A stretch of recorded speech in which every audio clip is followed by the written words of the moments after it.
Student, today chapter number 14 still continue. Chapter 14 continue, and today we will discuss the topic discounting of a bill. Right?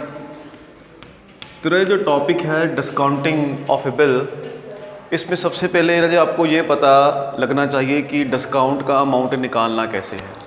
ठीक है राजे, तो इसका मैं आपको एक फार्मूला बता रहा हूँ। ठीक है जी, तो फार्मूला क्या है? That is face value of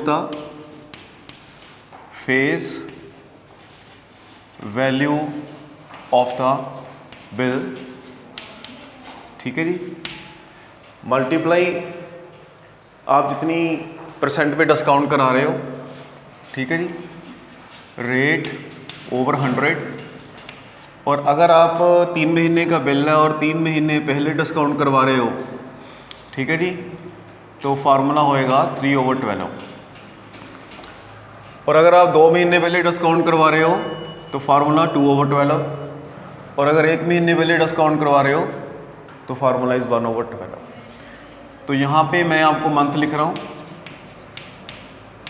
ठीक है जी, एग्जाम्पल के लिए मान लीजिए कि एक बिल जो 12,000 का है, ये Jan 1 को आपको मिला।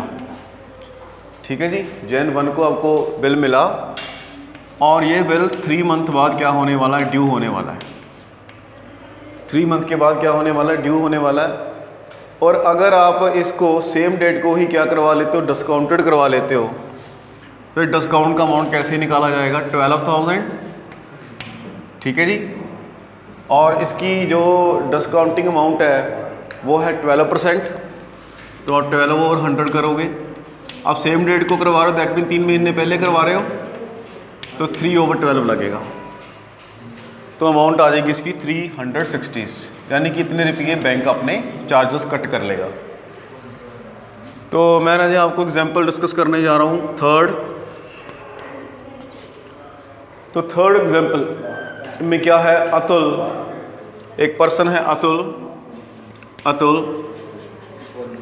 अतुल ने बिल लिखा है। किसके ऊपर बिल लिखा है? सेकंड पर्सन है राजनाथ। तो एक्चुअल में जो अतुल है ये है सेलर, और ये जो राजनाथ है ये है परचेज़र। जो परचेज़र से अपन ने पैसे लेने हैं।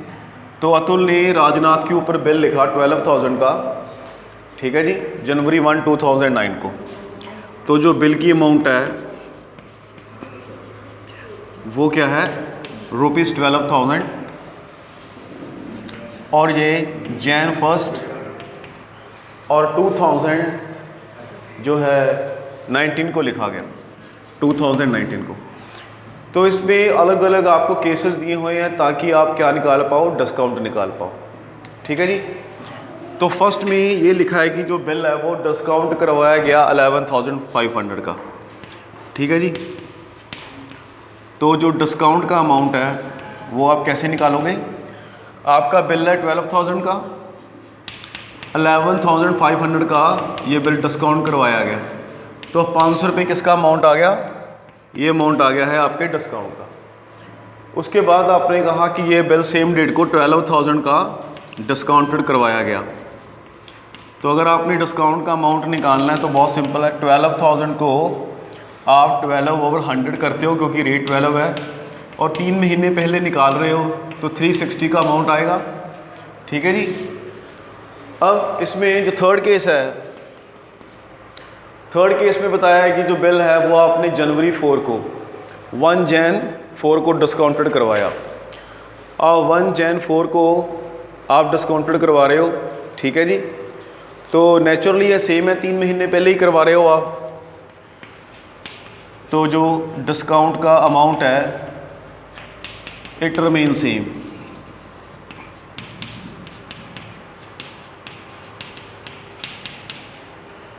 ये 360 ही रहेगा। ठीक है जी, अब मैं केस फोर्थ की बात करवा रहा हूँ। अगर आप जो इसको डिस्काउंट करवाते हो फरवरी 4 में डिस्काउंट करवा रहे हो, तो जो केस नंबर 4 है इसमें आप फरवरी 4 को डिस्काउंट करवा रहे हो, यानी कि जनवरी का महीना ख़त्म हो गया, 2 महीने बचे फरवरी और मार्च, तो आप 2 महीने पहले डिस्काउंट करवा रहे हो। ठीक है ना जी।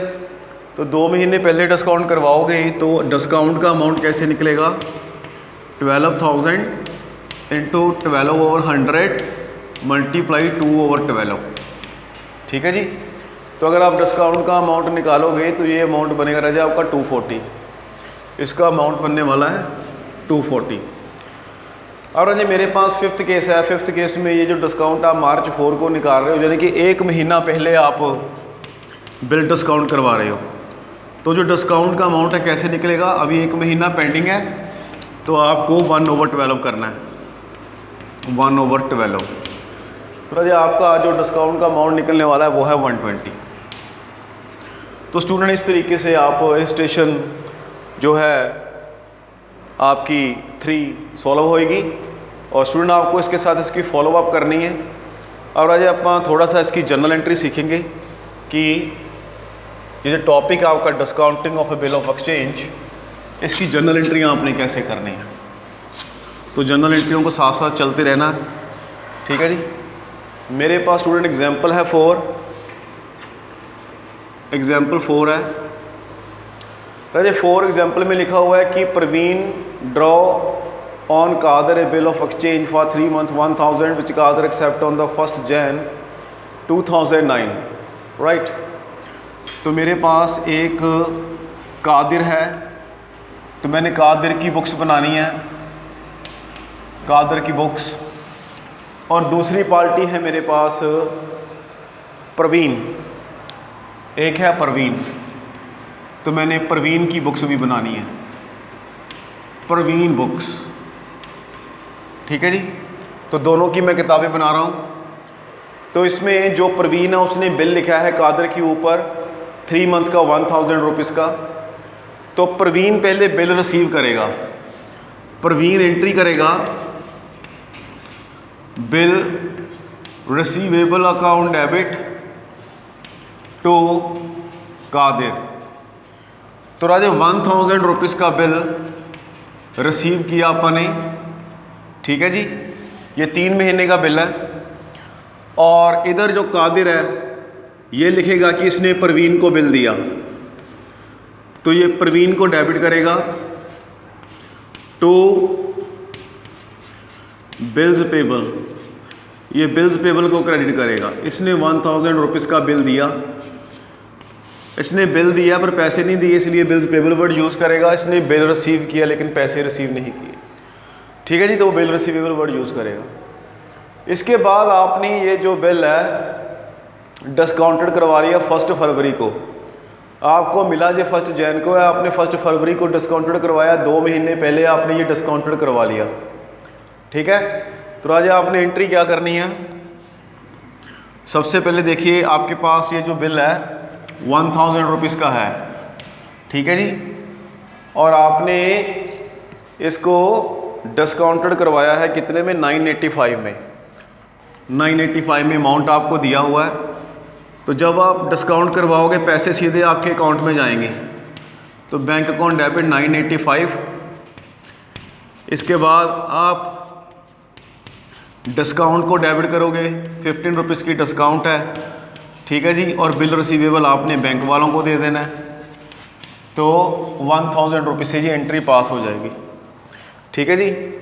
आपको ये जो बिल रिसीव हुआ वो 1 Jan को हुआ बिल रिसीव, और आपने जो है इसको 1 फरवरी को क्या करवा लिया, डिस्काउंटेड करवा लिया।